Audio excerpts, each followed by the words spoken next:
સૌથી પહેલા ચુંબકીય ક્વોન્ટમાંકની માહિતી મેળવીએ. અગાઉ આપણે બે ક્વોન્ટમાંક જોઈ ચૂક્યા છીએ. એક છે મુખ્ય ક્વોન્ટમાંક, બીજો છે ગૌણ ક્વોન્ટમાંક. તમને ફટાફટ રિવાઇઝ કરાવી દઉં કે મુખ્ય ક્વોન્ટમાંક 1 થી ચાલુ થાય છે, જે કક્ષા દર્શાવે છે, બરાબર. ગૌણ ક્વોન્ટમાંક L એ n ના મૂલ્ય ઉપર ડિપેન્ડ કરે છે. L નું મૂલ્ય 0 થી n-1 જેટલું હોય છે અને એ કક્ષકો સૂચવે છે. કક્ષકો S, P, D, F, બરાબર. એ કક્ષકોના પ્રકાર સૂચવે છે એવું આપણે બરાબર રીતે કહી શકીએ. હવે આવે છે ચુંબકીય ક્વોન્ટમાંક. ચુંબકીય ક્વોન્ટમાંકને m અથવા ક્યારેક ml તરીકે પણ દર્શાવવામાં આવે છે, તો સિમ્બોલમાં ધ્યાન રાખવું, બરાબર. હવે આની ડિસ્કશન આપણે કરીએ. આની ડિસ્કશનમાં પહેલા તો મૂલ્ય જુઓ. આનું મૂલ્ય છે ને એ L ઉપર ડિપેન્ડ કરે છે. આનું m નું ચુંબકીય ક્વોન્ટમાંકનું એક્ઝેક્ટ મૂલ્ય થશે -L થી +L, કાં તો તમે ઊંધું પણ બોલી શકો +L થી -L, આવી રીતે, બરાબર. અને આ m શું સૂચવશે? m પેટા કક્ષકો સૂચવશે અથવા તો કક્ષકોની સંખ્યા. આમાં બહુ કન્ફ્યુઝન થાય છે કારણ કે સવાલ બહુ મિક્સઅપ થઈ જાય છે. પેટા કક્ષકો સૂચવે અથવા તો કક્ષકોની સંખ્યા સૂચવે છે, બરાબર. કક્ષકોના પ્રકાર અલગ અલગ આવે, SPDF, પણ ઇન શોર્ટ ખોખા, આપણે આને ખોખા શબ્દ બોલીશું, બરાબર. એક પેટા કક્ષકની અંદર મેક્સિમમ 2 ઇલેક્ટ્રોન સમાઈ શકે આવા કેટલા પેટા કક્ષકો, કેટલા ખોખા છે એની સંખ્યા ચુંબકીય ક્વોન્ટમ આંક આપણને સૂચવવાનું છે. ઓકે, તો ચલો એની ડિસ્કશન આપણે શરૂ કરીએ. આ ત્રણનું સ્ટેપ બાય સ્ટેપ કમ્પેરિઝન છે જે આગળ ઓલરેડી આવવાનું જ છે. તો આમાં અમુક વસ્તુઓ આપણે લખી લઈએ. ચુંબકીય ક્વોન્ટમાંક, અને ઇંગ્લિશમાં મેગ્નેટિક ક્વોન્ટમ નંબર પણ કહેવાય. તો બધા નામ યાદ રાખવા. એના સિમ્બોલ તરીકે સ્મોલ m અથવા ક્યારેક ક્યારેક ml તરીકે પણ દર્શાવવામાં આવે છે.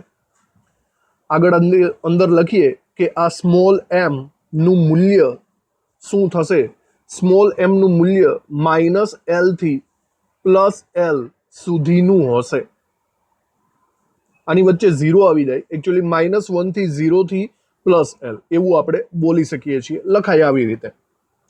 તો આ એનું મેઇન મૂલ્ય થશે, બરાબર, જેની આપણે પ્રેક્ટિસ આગળ કરશું. તો સ્પષ્ટ છે કે m નું મૂલ્ય એ સ્મોલ l ઉપર આધારિત છે, ગૌણ ક્વોન્ટમાંક ઉપર ડિપેન્ડન્ટ છે.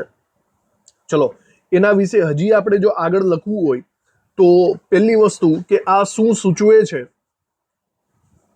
ચુંબકીય ક્વોન્ટમ આંક એ એક રીતના કક્ષકનું અવકાશમાં સ્થાન સૂચવે છે. કક્ષકનું અવકાશમાં સ્થાન સૂચવે છે. એક્ઝેક્ટલી કઈ દિશામાં છે? x અક્ષ ઉપર છે, y અક્ષ ઉપર છે, z અક્ષ ઉપર છે, એની માહિતી એ તમને આપવાનું છે, બરાબર. એટલે ચોક્કસ સ્થાન, દિશા એ તમને બતાવવાનું છે. ચુંબકીય ક્વોન્ટમાંક m એક રીતે આમ જોવા જઈએ તો પેટા કક્ષકોની સંખ્યા સૂચવે છે. પેટા કક્ષકોની સંખ્યા એટલે મેં હમણાં વાત કરી એમ આપણે વારંવાર એને શબ્દ તરીકે ખોખા તરીકે બોલવાનું છે. પેટા કક્ષકો એટલે કે એક ખોખા ટાઈપની રચના. એ કેટલા ખોખા હશે એ આપણે સમજવાનું છે. અને ત્રીજી બાબત છે કે મેગ્નેટિક ક્વોન્ટમાંક m એ L પર આધારિત છે, બરાબર. અને આ વસ્તુ એક છે કે L પાછો કોના ઉપર આધારિત છે? n પર આધારિત છે. તો આ બધું લાઇનસર થઈ ગયું. મુખ્ય ક્વોન્ટમાંકથી શરૂ થાય. જો મુખ્ય ક્વોન્ટમાંક તમને ખબર હશે તો L ખબર હશે, ને L ખબર હશે તો m ખબર હશે. આનો મતલબ આવો થાય. ઓકે, તો આવી રીતે આપણે લખી શકીએ છીએ આના વિશે. હવે એના જુદા જુદા મૂલ્યો વિશે વાત કરી લઈએ. સ્પષ્ટ છે, જો તમારે m નું મૂલ્ય જોતું હોય તો તમારે L, સ્મોલ l જોવો પડશે. તો આપણે જુદા જુદા L ના મૂલ્ય માટે એની વેલ્યુઝ તપાસીએ. આપણને બહુ સારી રીતે ખબર છે કે L બરાબર 0 હોય તો S કક્ષક થાય, L બરાબર 1 હોય તો P થાય, L બરાબર 2 હોય તો D થાય. ઓકે, એક પછી એક આ બધાને આપણે જોતા જવાના છે. સૌથી પહેલા L બરાબર 0 એટલે કે S કક્ષક માટે આપણે આ બધું કરીએ, બરાબર. L બરાબર 0 હોય તો વિચારો m કેટલો થાય?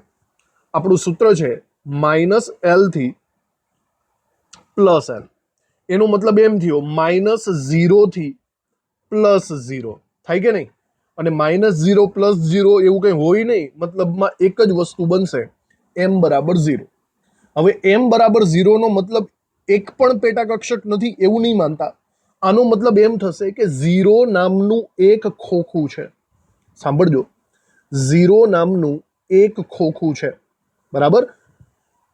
આનો મતલબ આને આપણે s પેટા કક્ષક તરીકે ઓળખીશું. શું નામ થશે આનું? s પેટા કક્ષક. તો કહેવાનો મતલબ s કક્ષકની અંદર પેટા કક્ષકો કેટલી થાય? માત્ર એક જ થાય. જો કે તમારે પેટા કક્ષકો જાણવી હોય તો એનું એક શોર્ટકટ સૂત્ર પણ છે આપણી પાસે.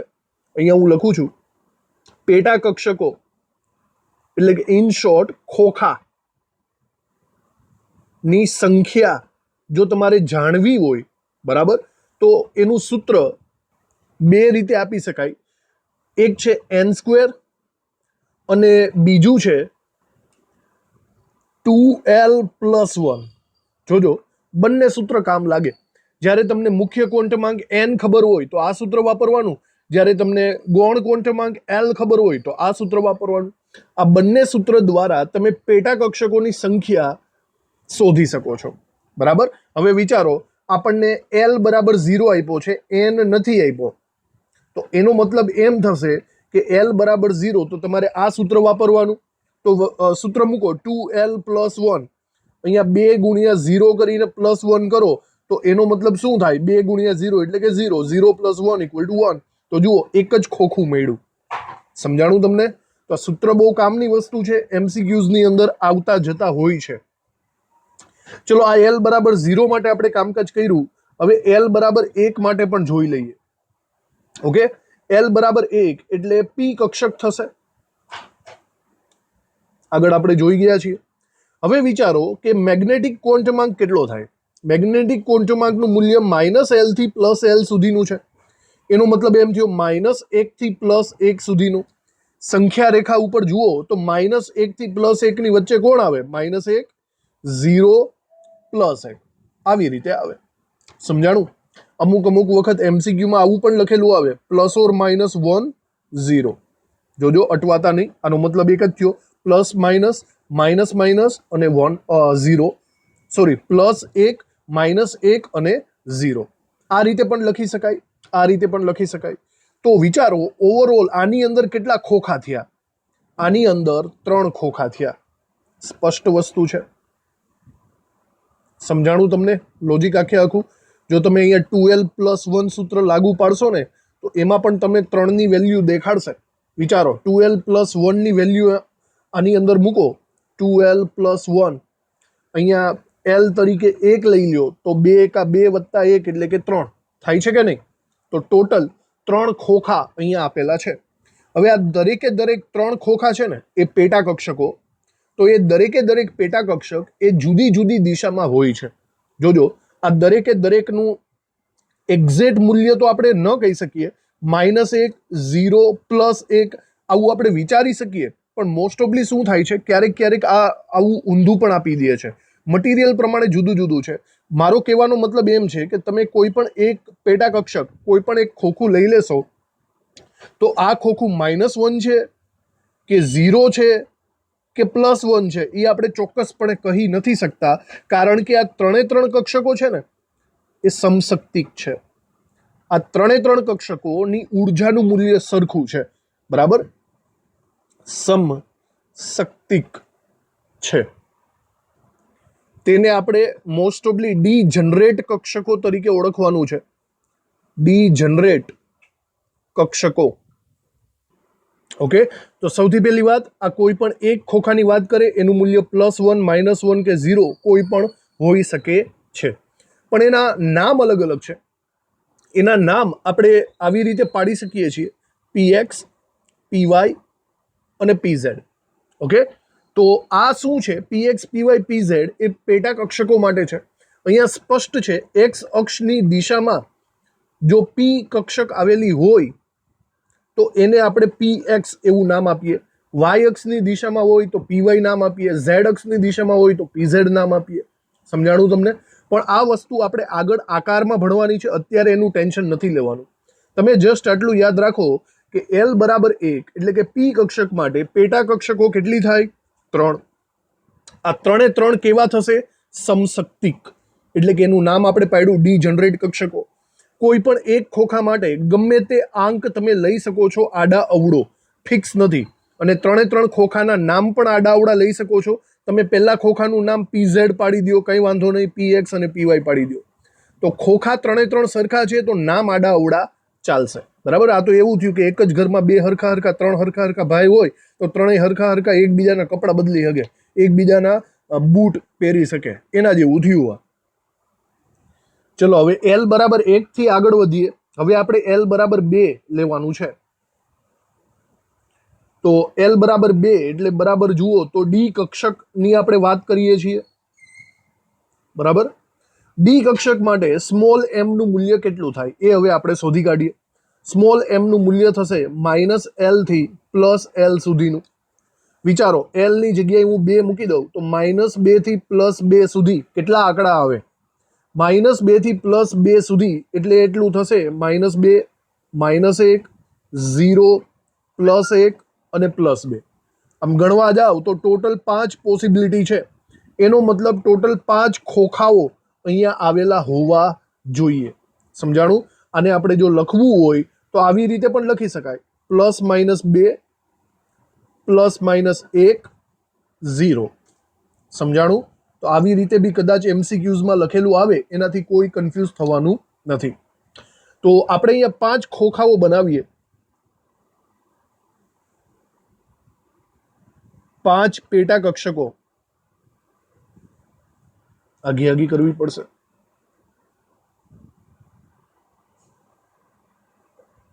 બરાબર. આવી રીતે થશે. હવે ફરીથી ઉપરની જેમ જ ડી જનરેટ કક્ષકોનું લોજિક અહીંયા પણ લાગુ પડે. અહીંયા પેટા કક્ષકો 5 છે અને આ 5 પેટા કક્ષકો સમશક્તિક છે. યાદ રાખજો, આ 5 પેટા કક્ષકો ની શક્તિ સમાન છે એટલે આપણે એને કહીશું ડી જનરેટ કક્ષકો. ડી જનરેટ કક્ષકો એનો મતલબ એમ થયો કે આમાં પણ તમે જો કોઈ પણ એક ખોખાની વાત કરતા હોય અને તમને પૂછે કે આ ખોખાની વેલ્યુ કેટલી m ની, તો આ ખોખાની પરફેક્ટ વેલ્યુ તમે -2, -1, 0, +1, +2 કોઈ પણ મૂકી શકો છો. 5 માંથી કોઈ પણ એક આવશે, એવું ફિક્સ નથી. સમજાણું તમને? અને બીજી વાત કે આના નામ, આ 5 પેટા કક્ષકો છે એ દરેકના પોતપોતાના દિશાના આધારે નામ આપેલા છે.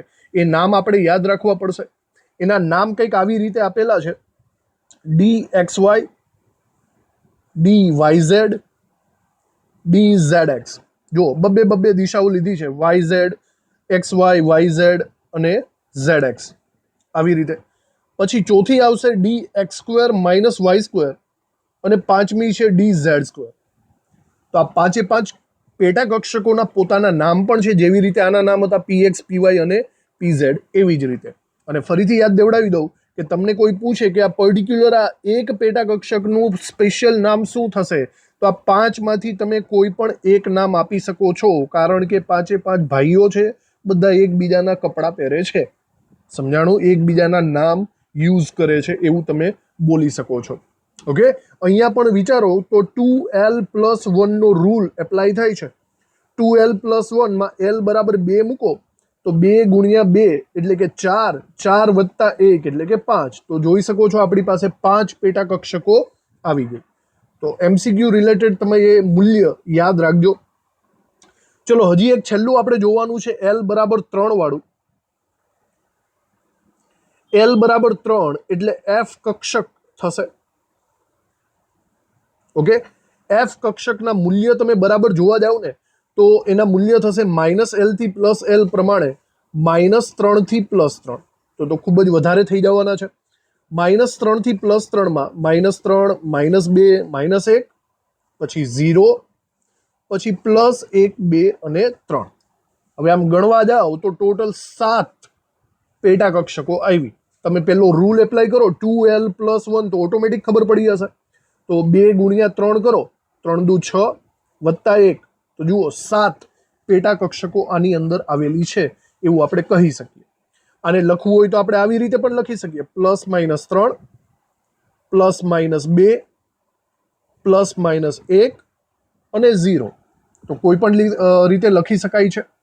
હવે આપણે એના ખોખા એટલે કે પેટા કક્ષકો દોરી દઈએ, જે ટોટલ 7 પેટા કક્ષકો આવવાની છે.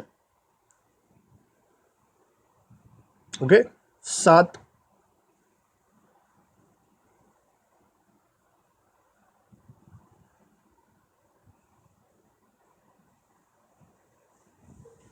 આવી રીતે આપણે ડ્રો કરી લઈએ.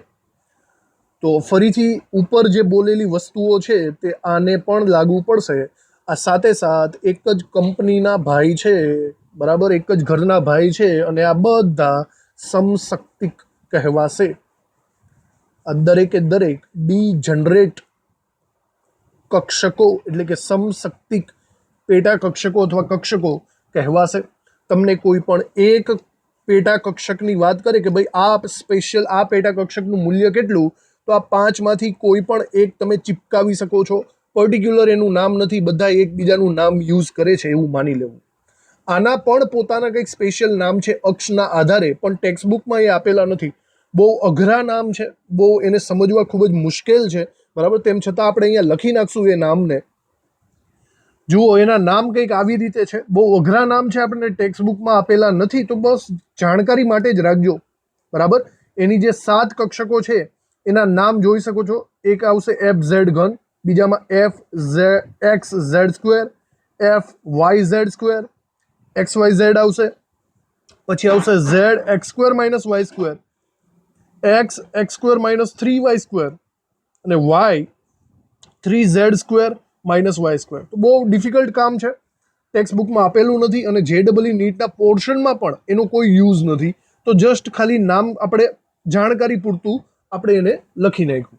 ઓકે, હવે એક આવી જ રીતે આના શું કહેવાય ડી કક્ષકો અને એફ કક્ષકોની થોડીક ચર્ચા કરી લઉં.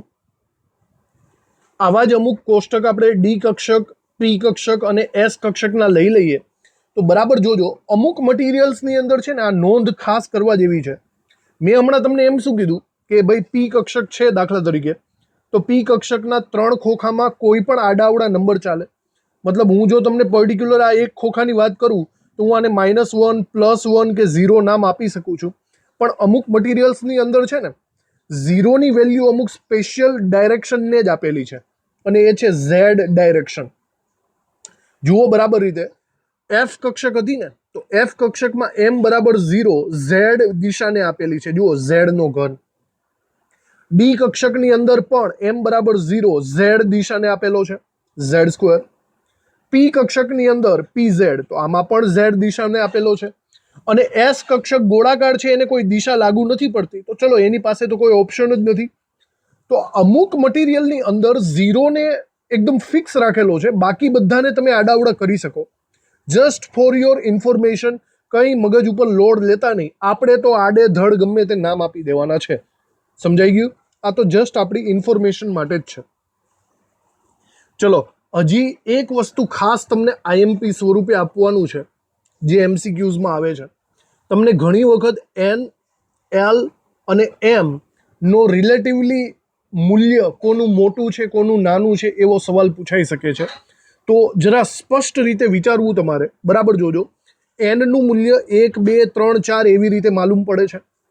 L નું મૂલ્ય 0 થી ચાલુ થાય છે, બરાબર. તો એક વસ્તુ સ્પષ્ટ છે, જ્યારે તમે N અને L નું કમ્પેરિઝન કરતા હોય ને, ફોર એક્ઝામ્પલ N = 1 લ્યો છો ત્યારે L = 0 તમને મળે છે. ખબર પડી? તો એક વસ્તુ છે કે N હંમેશા મોટો જ હશે. આ વસ્તુ બરાબર યાદ રાખવી તમારે. N is always greater than small l. બીજું, હવે આ બંનેનું કમ્પેરિઝન કરો તો આનું મૂલ્ય થાય -l થી +l જેટલું, બરાબર. જો તમે દાખલા તરીકે અહીંયા l = 1 લેશો તો આનું મૂલ્ય -1, 0 અને 1 આવવાનો છે. તો એક રીતના જોઈ શકો છો કે 1 કરતાં -1 નાનો કહેવાય. તો આની વચ્ચે પણ તમે એક રીતે ગ્રેટર ધેનની નિશાની મૂકી શકો છો. એવું બોલી શકો છો કે L નું મૂલ્ય M કરતાં મોટું છે. સ્પષ્ટ છે, 1 નું મૂલ્ય મોટું જ કહેવાય ને -1 કરતાં. પણ સાથે સાથે છે ને અહીંયા ઇક્વલ પણ મૂકવું પડશે. કારણ કે વિચારો, L = 0 હોય તો M બરાબર પણ 0 થાય કે નહીં? તો અહીંયા નિશાની આવી આવશે greater than or equal to. સમજાણું? તો આ એક સ્પેશિયલ સંબંધ છે, યાદ રાખજો, N, L અને M વચ્ચેનો. બરાબર, n greater than l greater than equal to small m. આ તમને મોસ્ટ ઇમ્પોર્ટન્ટ છે, MCQs ની અંદર આવી શકે છે. હવે આપણે છે ને થોડીક એની પ્રેક્ટિસ કરી લઈએ. એક સવાલ આપણે અટેન્ડ કરીએ, બરાબર જોજો. એની અંદર તમારે ક્વોન્ટમ આંકના સાચા સેટ દર્શાવવાના છે. ક્વોન્ટમ આંકના સાચા સેટ દર્શાવો. હું તમને અહીંયા ક્વોન્ટમ આંક અમુક આપું છું, તમારે કહેવાનું છે ક્વોન્ટમ આંકનું અરેન્જમેન્ટ સાચું છે કે ખોટું. જુઓ, આવો એક સવાલ હું તમને અહીંયા દર્શાવું છું, બરાબર રીતે જુઓ. તમને એક કક્ષક આપી દઉં છું 5p અને એના 3 ક્વોન્ટમ આંક પહેલેથી આપી દઉં છું. તમારે જસ્ટ કહેવાનું છે કે આ કોમ્બિનેશન સાચું છે કે ખોટું. તમારે આ 3 નું નોલેજ હોવું જોઈએ. ચલો, સૌથી પહેલા 5p માટે હંમેશા યાદ રાખો, આગળનો જે આંક હોય ને એ હંમેશા મુખ્ય ક્વોન્ટમ આંક એટલે કે કક્ષા સૂચવે છે. તો જુઓ n બરાબર 5, તો આ વસ્તુ સાચી છે. ત્યારબાદ અહીંયા જુઓ, પાછળ તમને p આપેલો છે. p નો મતલબ શું થાય યાદ કરો, s અને p એટલે l ઇક્વલ ટુ 1 થાય. ખબર પડી? s અને p એટલે l ઇક્વલ ટુ શું થશે? 1 થશે. તો અહીંયા જુઓ, l ઇક્વલ ટુ તમને શું આપ્યું છે? l ઇક્વલ ટુ 3 આપ્યું છે. તો આ ખોટું પડે, કારણ કે અહીંયા l ઇક્વલ ટુ 3 હોય તો s p d f આ f માટે સૂચિત છે. તો ઓવરઓલ આ કોમ્બિનેશન ખોટું છે એવું હું કહી શકું છું. સમજ પડી? તમને આ બધી વસ્તુનું નોલેજ હોવું જોઈએ. હવે જુઓ, એવી જ રીતે આ બીજો સવાલ જુઓ. આની અંદર તમને 2s નું કોમ્બિનેશન પૂછ્યું છે. તો સૌથી પહેલી વાત, આગળ જે આંકડો આપ્યો હોય તે આપણો મુખ્ય ક્વોન્ટમ આંક n હોય. તો આ વસ્તુ સાચી છે, બરાબર. પછી જુઓ શું આપ્યું છે, બીજું તમને આપ્યું છે s. s નો મતલબ થાય તમારો l ઇક્વલ ટુ 0, બરાબર. એ પણ સાચું છે, l ઇક્વલ ટુ 0 છે. હવે વિચારો m કેટલો થાય. l ના માટે m નું મૂલ્ય -l થી પ્લસ l એટલે -0 થી +0 જેટલું થાય. તો અહીંયા એકચ્યુઅલી મૂલ્ય 0 આવવું જોઈએ. તમને કેટલું આપ્યું છે? તમને આપેલું છે -1. તો ઓવરઓલ આ વસ્તુ આપણી ખોટી કહેવાય. અહીંયા -1 ન આવવું જોઈએ. અહીંયા પૂરેપૂરું કોમ્બિનેશન ખોટું પડી ગયેલું કહેવાશે, બરાબર. જ્યાં ખોટું પડે ત્યાં બરાબરનું રાઉન્ડ કરજો, જેથી તમને ખબર પડે. તો આ કોમ્બિનેશન જસ્ટ તમને આવડવા જોઈએ. જુઓ, ત્રીજો સવાલ આવી જ રીતે. હવે આ તમે જાતે સોલ્વ કરો, ક્યાં સાચું છે ક્યાં ખોટું છે બધું જોઈ લો. તમને આપેલું છે 4dxy. હવે આ dxy એક ખોખાનું નામ થઈ ગયું. સમજ પડી ને? યાદ છે ને, dxy ખોખાનું નામ. ચલો, આગળ તમને 4 આપેલા છે, મતલબ n નું મૂલ્ય 4 થાય, સાચું. પછી તમને d કક્ષક આપેલી છે. d કક્ષક એટલે વિચારો, s p d એટલે l બરાબર 2 થશે. ઓકે, એ પણ સાચું. હવે l બરાબર 2 માટે m ના મૂલ્ય ક્યાંથી ક્યાં સુધી હોય? -2 થી +2 સુધીના. અને એમાં પર્ટિક્યુલર તમને માત્ર એક જ ખોખાની વાત કરેલી છે, dxy. તમને યાદ હશે, મેં તમને કીધેલું છે કે આ બધી ડી જનરેટ કક્ષકો છે. કોઈ એક ખોખાની વાત ચાલતી હોય તો આ 5 માંથી કોઈ પણ એક મૂલ્ય લખી નાખશો, ચાલશે. મતલબ -2 થી +2 ની અંદરનું કોઈ પણ એક મૂલ્ય ચાલે. તો આ પણ સાચું છે. તો ઓવરઓલ 3 કોમ્બિનેશન આ સાચા કહેવાય. આ ક્વોન્ટમ આંકનો સેટ આપણા માટે સાચો છે. ઓકે, ચલો એક છેલ્લી ટ્રાય કરી લઈએ આપણે. વિચારો 6f, એના માટે આપણે ક્વોન્ટમ આંકના મૂલ્યો જોવાના છે. તો તમે બોલો, આ સાચા સેટ છે કે ખોટો? પહેલી જ વસ્તુ ખોટી પડે છે, કારણ કે અહીંયા આગળનો અંક 6 છે. એનો મતલબ મુખ્ય ક્વોન્ટમ આંક તમારી કક્ષા 6ઠ્ઠી હોવી જોઈએ. અહીંયા 5મી આપી છે, તો પહેલી જ વસ્તુ અહીંયા ખોટી પડે છે. તો ઓવરઓલ આખો સેટ તમારો કેવો થશે? ખોટો થશે. બોલો, સમજ પડી? આ 3 ક્વોન્ટમ આંકનું કોમ્બિનેશન કરીને આપણે આટલું નોલેજ મેળવી શક્યા છીએ. હવે આપણે ચોથા ક્વોન્ટમ આંક ઉપર જવાનું છે. હવે આપણે છેલ્લા ક્વોન્ટમ આંક ઉપર આવી ચૂક્યા છીએ, જે છે આપણો ભ્રમણ ક્વોન્ટમ આંક, અથવા ઇંગ્લિશમાં એને કહેવામાં આવે છે સ્પિન ક્વોન્ટમ આંક. એને આપણે બીજા સિમ્બોલમાં પણ દર્શાવી શકીએ છીએ. અમુક વખત એને ms તરીકે પણ દર્શાવેલું હોય છે. એક વસ્તુ પહેલા સ્પષ્ટ તમને સમજાવી દઉં કે જ્યારે આ ક્વોન્ટમ આંકની વાત કરીએ ને, એટલે તમને યાદ હોવું જોઈએ કે આ બધા ક્વોન્ટમ આંક તમને શ્રોડિંજર તરંગ સમીકરણ પરથી મળેલા છે. આવું આપણે ભણેલા છીએ. શ્રોડિંજર તરંગ સમીકરણ પરથી તમને આ બધા ક્વોન્ટમ આંક મળેલા છે. આ બધા ક્વોન્ટમ આંક છે ને, એ n, l અને m જ છે. મતલબ શરૂઆતમાં જ્યારે આ ક્વોન્ટમ આંક શોધવામાં આવ્યા ને, ત્યારે આ 3 જ ક્વોન્ટમ આંક અસ્તિત્વમાં હતા, n, l અને m. ત્યારે શરૂઆતમાં સ્પિન ક્વોન્ટમ આંક હતો નહીં. પછી અમુક સમય પછી અમુક ડિફિકલ્ટીઝ આવી અમુક સમય પછી એ અમુક પ્રોબ્લેમ્સ આવ્યા, એ પ્રોબ્લેમના સોલ્યુશન માટે તેને ફરીથી શોધવામાં આવ્યો. એ પ્રોબ્લેમ શું હતા ખબર? જ્યારે બોહરનો નિયમ તમે ભણતા હતા ત્યારે આપણે વાત કરતા હતા કે હાઇડ્રોજનનો વર્ણપટ છે, એ હાઇડ્રોજનના વર્ણપટમાં અમુક મર્યાદાઓ હતી. મર્યાદાઓ એવી હતી કે આ વર્ણપટની અંદર તમને ડબલેટ રેખાઓ દેખાતી હતી. જે ડબલેટ રેખાઓ છે એનો મતલબ શું થાય એ કોઈને ખબર નહોતી. કહેવાનો મતલબ, તમે જ્યારે કોઈ વર્ણપટ રચો છો, વર્ણપટ, એની અંદર તમને જુદા જુદા આવા રેખાઓ જોવા મળે છે. ક્યારેક એવું થાય છે કે કોઈ એક રેખાની ઉપરા ઉપર બે રેખાઓ જોવા મળે, ઉપરા ઉપર, બરાબર? આવી સિચ્યુએશનને ડબલેટ તરીકે ઓળખવામાં આવે. આવું કેમ થયું, આ ડબલેટ કેમ થયું, એના વિશે કોઈ પણ પ્રકારનું નોલેજ નથી. તો એ ડબલેટને સમજવા માટે બે વૈજ્ઞાનિકો આવ્યા. આ બે વૈજ્ઞાનિકોના નામ હતા જ્યોર્જ ઉહલનબેક અને સેમ્યુઅલ ગોલ્ડસ્મિથ. ઓકે, આ બંને વૈજ્ઞાનિકોએ શું કર્યું? આ ડબલેટ વાળો જે પ્રોબ્લેમ છે ને એ સોલ્વ કર્યો. અને ડબલેટ વાળો પ્રોબ્લેમ કેવી રીતે સોલ્વ કર્યો, બરાબર સાંભળજો. એનું કહેવું એમ હતું, આ બંને વૈજ્ઞાનિકોનું કહેવું એમ હતું કે ઇલેક્ટ્રોન છે ને એ એકચ્યુઅલી બે પ્રકારની ગતિ દર્શાવે છે. બરાબર ધ્યાનથી સાંભળજો. ઇલેક્ટ્રોન એક્ઝેક્ટલી પૃથ્વી જેવું કામકાજ કરે છે. ઇલેક્ટ્રોન એ એક રીતના પ્રોટોનની આજુબાજુ ભ્રમણ ગતિ પણ દર્શાવે છે અને બીજું પોતાની ધરીની આસપાસ પણ ફરે છે, એવું આ બંને વૈજ્ઞાનિકોએ કીધું. જેવી રીતે પૃથ્વી સૂર્યની આસપાસ ફરતી હોય ને, એવી રીતે સિમિલર ઇલેક્ટ્રોન પણ ન્યુટ્રોનની આસપાસ ફરતો હોય છે. બરાબર, આને કહેવાય ભ્રમણ ગતિ. અને બીજું જુઓ, પૃથ્વી પોતાની ધરીની આસપાસ પણ ફરે છે, મતલબ પોતે પણ ગોળ ગોળ ગોળ ગોળ ફરે છે. તો સિમિલર એ જ સિચ્યુએશનમાં ઇલેક્ટ્રોન પણ પોતાની ધરીની આસપાસ ફરતો હોય છે. પણ ઇલેક્ટ્રોન છે ને એ બે પ્રકારની ગતિ દર્શાવે છે. જુઓ આકૃતિમાં ખાસ કરીને આ બંને ઇલેક્ટ્રોન જુદી જુદી દિશામાં ગતિ કરે છે. એક સમઘડી દિશામાં ફરે છે અને એક વિષમઘડી દિશામાં ફરે છે. સમજાણું? તો આ બંને પ્રકારની ગતિના કારણે કોઈ એક જ ઇલેક્ટ્રોન હોય ને બે પ્રકારની લાક્ષણિકતા દર્શાવી શકે છે. કહેવાનો મતલબ, આ ડબલેટની સિચ્યુએશનમાં એવું થાય છે કે અહીંયા એવું બની શકે કે બે ઇલેક્ટ્રોન અહીંયા ચોંટી ગયા હોય. એનો એક ઇલેક્ટ્રોન એ સમઘડી દિશાવાળો હશે અને બીજો ઇલેક્ટ્રોન વિષમઘડી દિશાવાળો હશે. બરાબર, આના આધારે સ્પિન અથવા તો ભ્રમણ, સમઘડી ભ્રમણ કે વિષમઘડી ભ્રમણ એવા શબ્દો આપવામાં આવ્યા. ઓકે, તો ચલો એને રિલેટેડ જે લખાણ છે એ આપણે લખી નાખીએ અને એના મૂલ્ય વિશે પણ જાણકારી મેળવી લઈએ. આ એનું બેઝિક નોલેજ હતું. ઓકે, તો લખીએ આપણે ભ્રમણ ક્વોન્ટમ આંકમાં. આની અંદર આપણે મુદ્દો પાડીને લખીએ કે બોહરના હાઇડ્રોજન વર્ણપટમાં ડબલેટ રેખાઓ ને સમજવા માટે જ્યોર્જ ઉહલનબેક અને ગાઉડસ્મિટ નામના વૈજ્ઞાનિકોએ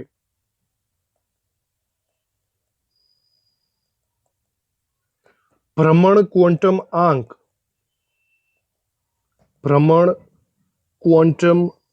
આંક એસ સૂચવ્યો.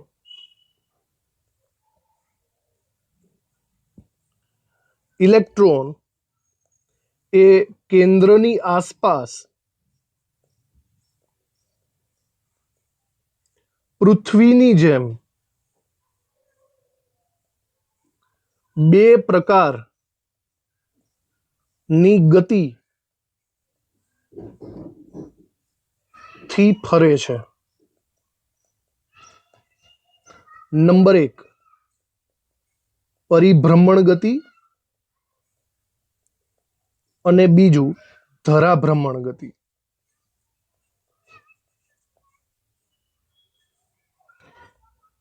પછી હજી આગળ લખીએ, ઇલેક્ટ્રોન પોતાની ધરી પર બે રીતે ભ્રમણ કરે છે. એક તો સમઘડી દિશામાં, એને આપણે કંઈક આવી રીતે દર્શાવી દઈએ. બરાબર, સમઘડી દિશામાં અને બીજું આપણે ઊંધી રીતે દર્શાવીએ આવી રીતે વિષમ ઘડી દિશામાં,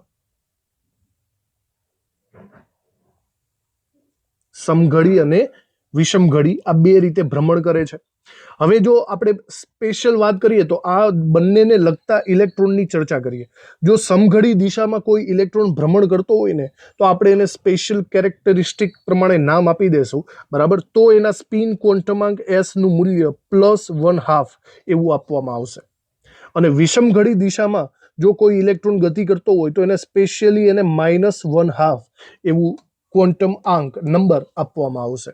ઓકે, તો એનો મતલબ એમ થયો કે સ્પિન ક્વોન્ટમાંકના મૂલ્ય બે જ પોસિબલ છે, કાં તો +1/2 કાં તો -1/2.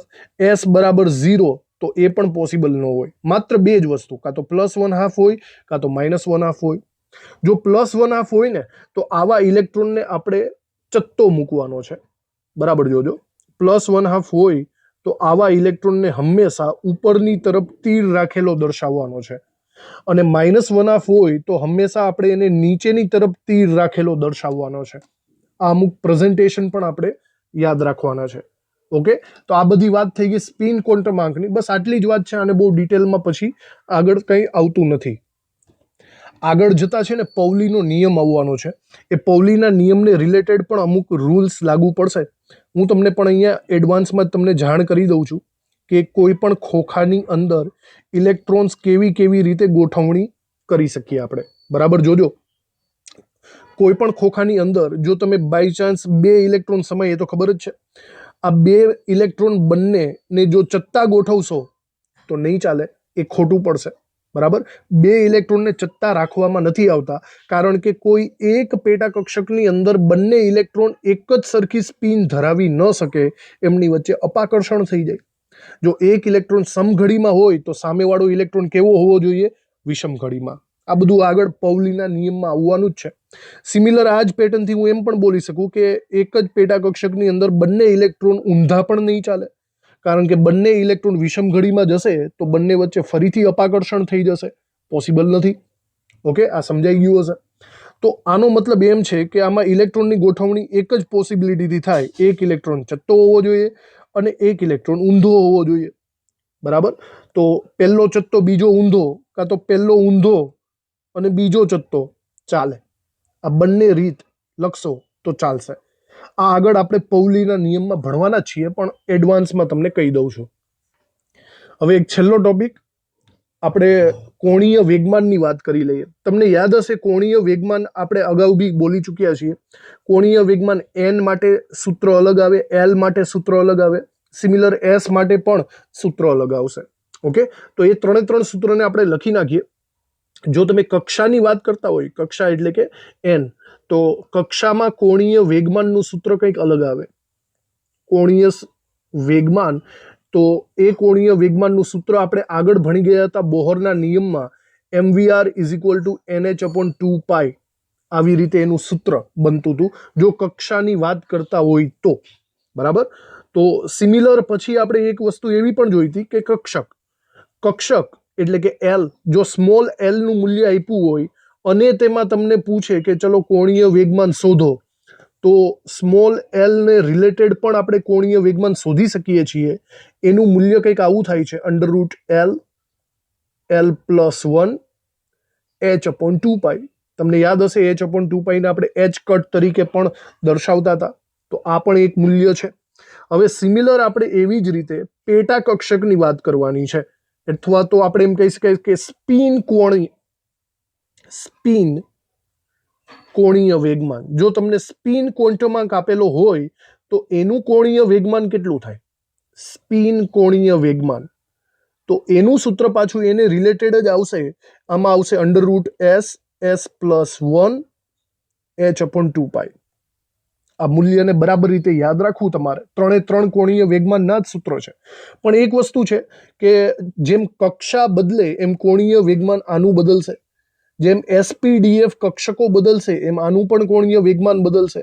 પણ વિચારો, સ્પિન ક્વોન્ટમાંક એનું મૂલ્ય તો બસ ફિક્સ જ છે, +1/2 કાં તો -1/2. જો હું એક્ઝેક્ટ મૂલ્યની વાત કરું ને તો એનું મૂલ્ય ફિક્સ જ છે 1/2. કારણ કે આગળની પ્લસ અને માઇનસ નિશાની એ તો જસ્ટ દિશા દર્શાવે છે. સમઘડી હોય તો પ્લસ, વિષમઘડી હોય તો માઇનસ, તો એનું મૂલ્ય એક જ છે. તો સ્પિન ક્વોન્ટમાંક એનું કોણીય વેગમાન એક જ નિશ્ચિત મૂલ્ય ધરાવે છે. એની ગણતરી આપણે કરી નાખો આના ઉપરથી તો સમજ પડી જાય. વિચારો, આની અંદર એસ મૂકેલો છે તો એસ ની જગ્યાએ હું 1/2 લખી શકું. આપણે સમઘડી હોય કે વિષમઘડી એને આપણે સાઈડમાં રાખીએ થોડીક વાર, તો 1/2 એટલે શું થશે? 0.5. સમજાણું? તો ચલો આપણે આની થોડીક એવી ગણતરી કરીએ કે ચલો એના કોણીય વેગમાનનું મૂલ્ય કેટલું થાય. તો અંડરરૂટ આપણે એમ લખી શકીએ 0.5 અને અહીંયા લખો 0.5 + 1 અને કાઉન્સમાં h અપોન કાઉન્સની બહાર h/2π. તો તમે જસ્ટ આની ગણતરી કરો તો અહીંયા 1 વત્તા એટલે 1.5 થઈ જશે. 1.5 અને આને 1/2 કરી નાખો તો ઓવરઓલ 3/4 હું એમ લખી શકું છું. બરાબર? તો અહીંયા આવું મૂલ્ય મળે છે, વર્ગમૂળમાં 3/4 અને વર્ગમૂળની બહાર આવશે h/2π. આ છે ને આ મૂલ્ય એ સ્પિન ક્વોન્ટમ આંકના કોણીય વેગમાનનું ફિક્સ મૂલ્ય છે. અહીંયા પ્લસ અને માઇનસ નિશાનીને ધ્યાનમાં લેવાની નથી. ઓકે, આ મૂલ્ય બદલાશે નહીં. તો બસ આટલી જ વસ્તુ આપણે સ્પિન ક્વોન્ટમાંકની લેવાની છે. આનો મતલબ આપણે 4 ક્વોન્ટમાંકને અહીંયા ફિનિશ કરી દીધા છે. નેક્સ્ટ લેક્ચરમાં આપણે એના એનસીઈઆરટી દાખલાઓને બરાબર રીતે સમજીને આપણે ગણશું. તો આ લેક્ચર